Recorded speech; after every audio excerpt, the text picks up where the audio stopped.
تخيل يوم خطوبتك يبوظ كله بسبب حتة بسبوسة. في يوم من الأيام أخويا رايح يتقدم لزميلته في الشغل. دخلنا الشقة بالعصاير والحلويات وكل حاجة تمام. وأول ما قعدنا لقيت أخو العروسة الصغير خطف طبق الحلويات من إيد أخويا وطلع يجري. أخويا ما استحملش المنظر وقام جري وراه قدام كل الناس لحد ما مسكه.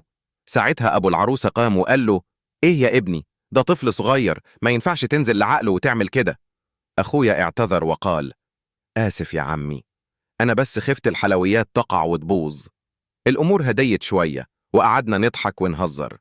لكن المفاجأة إن أخو العروسة رجع تاني. المرة دي خطف حتة بسبوسة من باقي العريس نفسه وهو لسه هيأكلها العريس. اتعصب جدا وقام جري وراه من غير ما يفكر.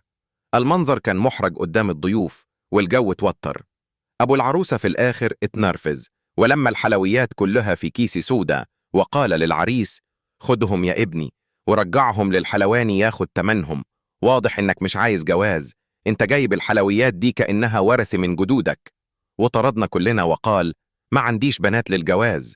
وهنا القعدة قلبت لمسرحية كوميدية بالتمام والكمال. العبرة: مش كل موقف يتحل بالعصبية. وفي الآخر صلوا على النبي.